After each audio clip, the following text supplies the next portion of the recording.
I think we all know where I stand with the group I support, and my bias, but I still wanted to talk about this topic, so let's start. I also had to rewrite this because rereading it felt like I was being too harsh on the groups and idols I was mentioning in this video and didn't take into account some of these videos was from over 3 years ago and music production. I also understand that some of my Blackswan moots or some of my subscribers may like Kachi, which is a group I'll be talking about in today's video. So no hard feelings. This is my dissent and my own opinions, and you might like these artists. If this video wasn't nicer, just know it was Maymin or Lamau. Let's start the video. I think it's kinda funny how K-pop stans will fight for their life not wanting or letting non-Koreans or Asians that aren't pale and freakishly skinny to be K-pop idols but ignore the racism and xenophobia their idols produce. Y'all are so backhanded when it comes to foreign members, mostly ones with a darker skin tone. I feel like K-pop fans, mostly white ones, have this sense of entitlement over K-pop and K-pop idols. Honestly, it's kinda creepy. There was a video done by Asian Boss where a ex-trainee black woman talked about her experience as being a trainee, the good and the bad. Of course, then there's Fatu, who's been getting racist and colorist comments thrown her way since she debuted. But even then, the same discrimination of non-Asians can be seen in non-Korean idols or trainees as well, like that Taiwan girl who had to apologize for being proud of where she came from because of Chinese fans. Or that former Filipino trainee who talked about the discrimination he faced and claimed to be under FNC Academy and a few other agencies like Wave Music Entertainment in 2017. Y'all only see people who are Asian as long as they are Chinese, Japanese, Korean, and people from Thailand and Vietnam if they are pale enough for your liking. Alex from BP Rania and Blackswan both said most of the people that was hating on them was also international fans. Not only is there double standards between Asians and non-Asians, but also between white people and other races. This might be a touchy subject since a few people didn't like hearing it on my TikTok when I addressed it. But even in places like Korea, white people still have white privilege. If a white or a white presenting person can unfairly be given opportunities, or be given unfair advantages over other races simply because they are white or white presenting, that is just an obvious example of white privilege. Whether it being modeling, teaching, or as K-pop idols, white people can have these certain privilege over others, mostly black people, even putting aside racial issues against black people in Korea. The fact that Korea has an obvious obsession with fair skin just tells me white people and other pale-skinned non-Asians will always be more accepted than a black person who isn't light-skinned to their liking or white presenting. Not saying white people can't be hated on in countries like Korea, but they still have privileges that they benefit off of. We see it with some white idols as well. The first group I want to mention is EXP Edition. Before I start,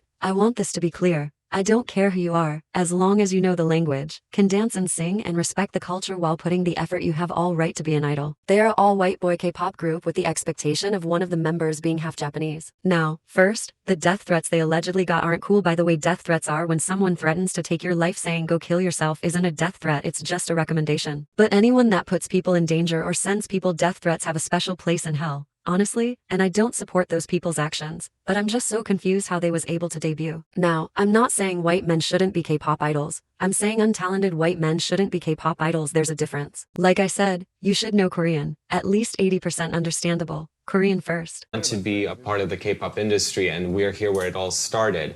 So in order to do that, you have to know the language. Right. You have to know the culture. You have to be a part of it. I think it's still a new concept to a lot of people, but we're just honored to be a small part of it, you know?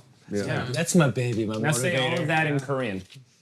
Okay, so I feel like K-pop companies be letting some people off. Cough cough, white blue eyes goblins. And I honestly think whoever agreed to this thought marketing their middle-aged white dads would save them from their debut. Mediocre vocals, dancing skills, and average Korean they tried to hide in their MV. Even though I definitely don't find white boys attractive, no offense, could they not find white boys who didn't look like grown-ass men? Knowing how K-pop is and the beauty standards, you would think they would at least try. Not saying these men need to change everything about them, but what did they expect? Half-heartedly putting any thought or care into this group? They look like extras from BuzzFeed or Good Mythical Morning in their early 30s trying to become K-pop idols. I'm not saying EXP Edition doesn't have the right to be K-pop idol or can't, but come on now. Their dances also look very silly sometimes, like a child would show to their parents saying, look what I can do after watching Butter by BTS. Same could be said with Lana debut, a Russian soloist, and honestly, in my opinion, her vocals have really improved. But I couldn't find any recent stage performances that showed me she either got some confidence in her voice, or if she's still the same quiet,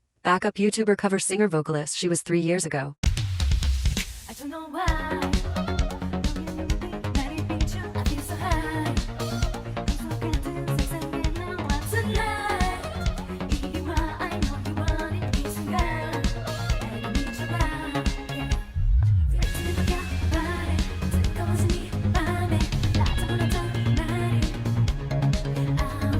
The only reason Lana survived her debut year was because of white and pretty privilege, to be honest. I will give her credit though, for actually going through training. Of course, I'm not going to hate on her or her fans. Same with the old-timers, but the only reason they got to preform with the debut vocals they had is because they are white and they are white foreigners. And for some weird reason, people from other non-white countries love the blue-eyed goblins. No Korean or black person would be able to get away with that, and we both know it. And honestly, with how hard it is to be a K-pop idol and the amount of training that goes into it, I think it's really selfish on the company's part to debut them for marketing purposes and to start some weird human experiment to see how well non-Asian members will do in K-pop. And of course, I'm sure someone is going to bring up Blackswan, so I'll quickly tell you the differences between Lana and EXP Edition debut, and theirs. Okay, even though some of the members have left from the debut line, I'm going to ignore that right now. Blackswan showcased their singing abilities not only in their debut music video, but also live, and honestly their live vocals are much better. The difference between them and Lana and EXP is that the only thing remotely wrong with Blackswan's debut music video was the music production, but even that is a stretch. I would put Blackswan's vocals and the white idols I mentioned side by side, but I feel like that would be bullying the white idols. The difference between Fatu debut and EXP Edition and Kachi debut is the fact Fatu knew 80% of the language and knew how to pronounce the language. The difference between her and them is the fact she had singing and rapping abilities to debut. Yes, she's improved on a lot of things, but she didn't start at zero. Just because her style of rap isn't for you doesn't mean she's bad.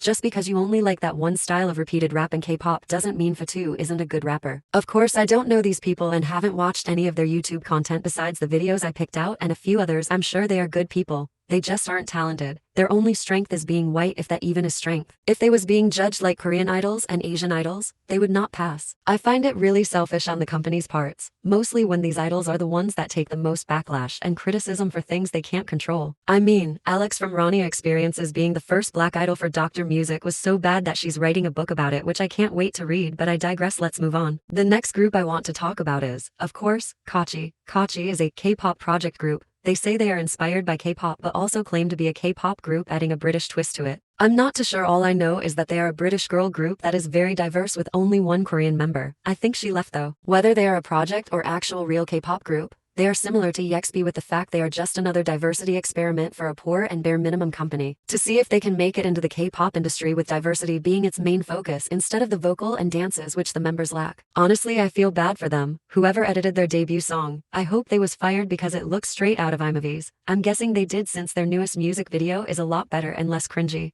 But even then, with their new music video, their Korean pronunciation was off, besides from the Korean member, of course. People in the comments of these white idols I've mentioned are like they've gotten better pronouncing and stuff like that, and honestly to me, at least knowing how to pronounce the language is the bare minimum. I saw similar comments with their live singing and dancing, and even then I know people can improve in time. But honestly, there should at least be something to work with from the start, if you know what I mean. I actually like the Get Up song they have though. I mean, without them, my own group that I support wouldn't have shown their beautiful singing abilities when they covered that song. Lol. Wait, no, didn't they remake it from DR Music's first group? Oops, sorry. Y'all know I'm a little petty. But again, they are a project group, so it's just a project, and a lot of their bad flaws come from whoever is mixing their voices and whoever agreed to let them badly vogue. They just look like a YouTube K-pop cover group that's decided to make some music videos on a free editing app with stickers and templates. They have decent vocals, need a lot more training, but their company sucks and is lazy like DR Music. Even if it is a project group, I don't really feel like the company is serious because they improved their music production a bit and suddenly the unbearable Photo Magic song became bearable. Anyways, not saying EXP and Kachi couldn't become good groups, they probably just needed more training in singing, dancing, and speaking Korean as trainees, not when they debuted as idols, if you know what I mean. I like the different features and body types, and I honestly think the K-pop industry needs a lot more of that, but to be taken seriously. I don't want experiments or test runs to never improve and to quit their debut years with bad managing and sudden member changes. I want an idol and company putting in the work. But you know, who am I to judge?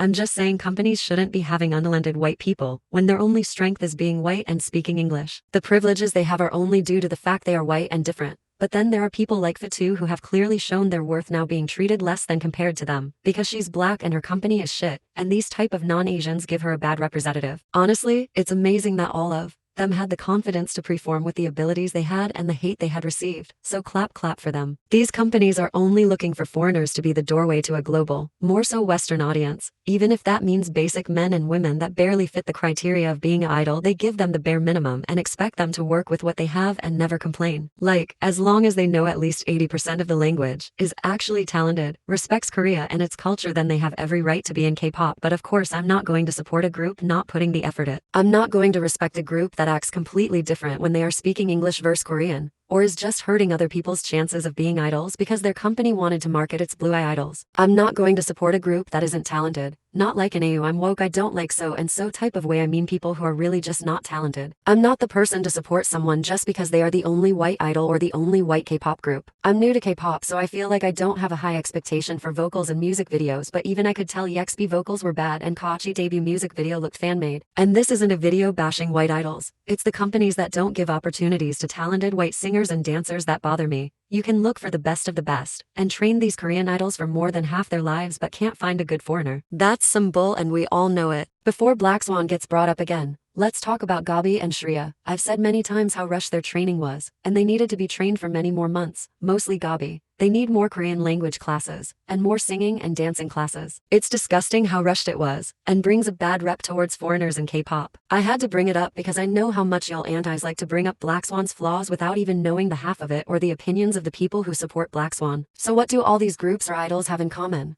They're all run by poor or newer companies. In my own opinion, I feel like these low budget and or newer companies use diversity for marketing purposes because they are lacking as a company. I mean, the reason why all these groups got popular, even Blackswan, was because of the foreign members, the second Russian soloist, the first all-white boy K-pop group, the first Indian woman, the first West African, etc. These companies take shortcuts, make many mistakes while doing the bare minimum, and without knowing it gets reflected on the foreigner members. There's nothing wrong with foreigners being in K-pop. But if you lack the talent and don't even know the basics of the language, you either need to put on your big boy pants and stop taking shortcuts or don't become an idol. In my opinion, of course. But that's with anywhere, not just in K-pop. That's like me saying, hey, I'm going to make music in Mexico and only knowing how to say hola and mami lamau. The reason why we don't see non-Asians mostly of darker skin tones in bigger and richer companies like for say JYP is because of three things. 1. Racial prejudice. 2. Colorism. 3. Because they don't need diversity to give them popularity and money. These companies are successful as it is because of how they basically make and raise their idols, and the type of idols they pick and choose, whether it's because of already famous people running these companies or because they got lucky with their first or second group. Poorer companies don't have these unlimited idols or the programs in order to make these idols, so they go with the 50-50 its chance of diversity. I can only speak for Dr. Music, but I'm sure many other companies going with this diversity route don't actually care about creating a more diverse group or breaking K-pop harmful stereotypes, but rather the money off of having the first black idol ever in K-pop and so on. Perfect example again is Dr. Music. Their two best members, which so happen to be Korean, left due to some sudden and unheard of graduation as Blackswan's next comeback date is confirmed and two non-Korean trainees passed the auditions. I think I smell something fishy. I mean, not saying they got rid of Younghoon and Judy, but they also kinda going for a title of first of this, first of that, and if Shreya and Gabi really was the replacements for Judy and Younghoon, I mean, they was learning Younghoon and Judy's solos and Blackswan's songs, not saying that they are. But if they was, DR Music would have replaced their best vocalist with two non-Koreans that was rushed through their auditions in order to have the title of the first Indian woman in K-pop, and the second Brazilian woman in K-pop. Even though they both lack a lot and cannot replace Judy and Younghoon, vocal or dancing wise, this isn't me being mean, I love them. I'm just being honest here. Instead of getting rid of the root of the problem of why Blackswan has been on hold for over 2 years, they instead started to hold a whole new round of auditions to distract us of the slowly falling diversity scam they created when Rania itself began to fall. If it was true, of course. Not saying that's the reason, hehe. I might sound like an Annie fan right now, but it's just true.